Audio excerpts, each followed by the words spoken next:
What's up, guys? It's your boy, Silent Arrow. There. 676 here. I'm sorry if you can hear all the noise in the background. I'm trying to maneuver myself here. Today we're going to be reacting to a video that I've been wanting to react to for a long time now. Kind of like 8+ years late to the video, so better late than never. Anyways, this video is by, I believe, someone called James Townsend and Son, I think it's called. Yeah, James Townsend's Son. I've heard this is a very weird video, but a friend of mine said it would be right up my alley because I'm into that old revolutionary type stuff, so I'm like, okay, well, I'll check it out. Sounds fun. And apparently he's making ketchup out of mushrooms, I think?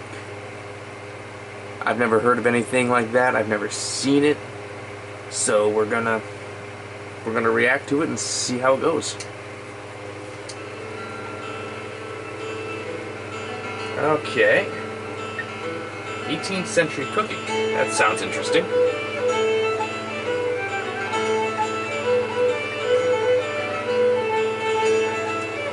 Oh, that must be him. Many different 18th century recipes and a lot of varieties refer to something called ketchup.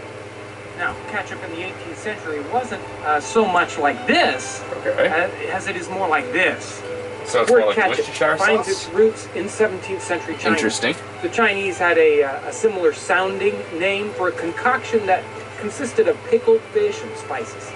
Of course it would British be the traders, Chinese. found this seasoning to be delightful. They brought it home and it quickly became the staple of the English and American diet.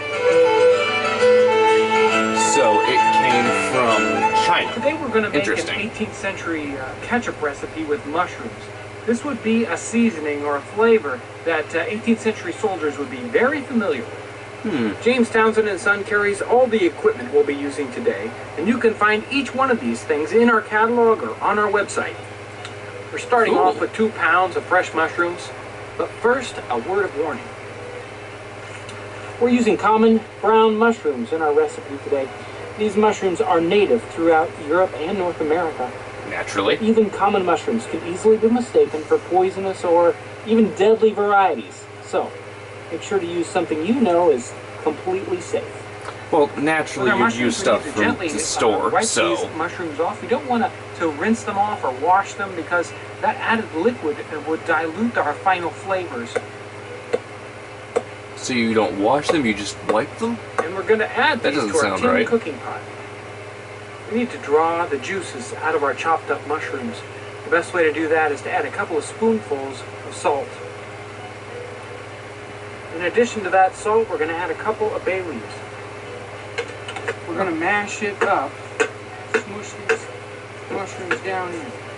Okay, yeah. Salt dries stuff out, so... And then we're going to cover it and then let it set for about 10 minutes.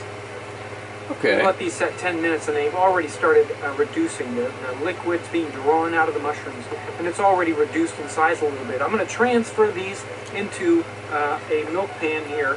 And then we can let this sit overnight. That looks I'm going to put interesting. this pie pan on top just to keep the critters out. The first recipe for tomato ketchup was in 1801, but tomato ketchup did not become popular until the mid-19th century. The tomato plant is a member of the deadly nightshade family, and many people considered it a deadly poison in the 18th century. I did not know that. Let's take a look. Tomatoes were poisonous, apparently. Oh, what the hell was that? Mushrooms have completely masticated, and now it's time for the next step. That looks like melted pecans. So now it's time to add in one chopped up onion, the zest of 1 lemon, and some 1 tablespoon of finely grated horseradish. James Townsend and Son offers a pocket spice kit. It comes with salt and pepper, cinnamon, cayenne, and thyme. It also comes with an empty vial, and in that vial I've added cloves. In the recipe here, we're going to use a 1/4 teaspoon of cloves. We can use a pinch of cayenne and some allspice also, about a 1/2 teaspoon. I am enjoying this a lot. And the last ingredient we need is a 1/4 to a 1/2 cup of cider vinegar. Cider We're going to vinegar? stir up all these things together, and then we're going to Why? put this over the fire and let it simmer for about 15 minutes. Okay.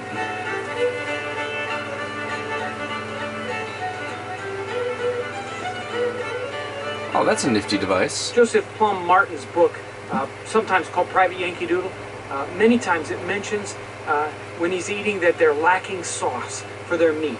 More than likely, this is what he was craving. That actually looks good. This is done simmering now.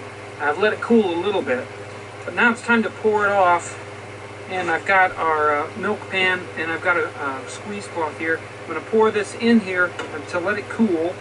I can't imagine all the expenses for all those clothes and stuff. Like, that's gotta be expensive as hell. Once this is cooled off, we're going to take that cloth and bundle it up and squeeze all the liquid out.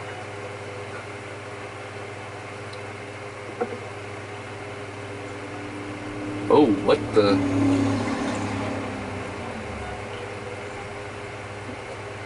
There's some amazing complex flavors in this.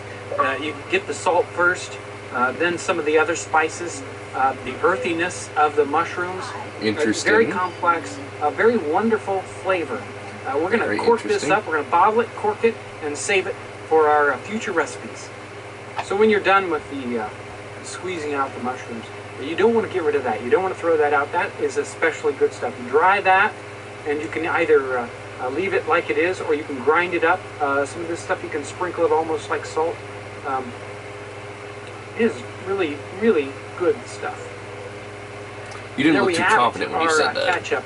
Our 2 pounds of mushrooms worked out to be a little over a pint of liquid ketchup. We also have our leftover dried mushrooms.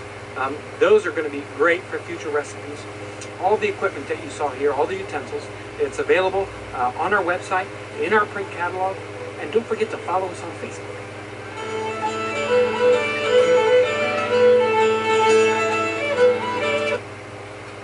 All right, well, that was a, I can see now why my friend actually recommended I react to that. I actually rather enjoyed that. You know, actually, probably after I edit and upload this, I'm probably going to head over to that website. Because I actually want to check that stuff out. That is really cool. Actually, I think I have some pots and pans like that lying around. I actually might try to do stuff like that around here. Well, guys, if you like this video, you know, comment, like, share, and hit that subscribe button. And I'll see you dudes on our next video.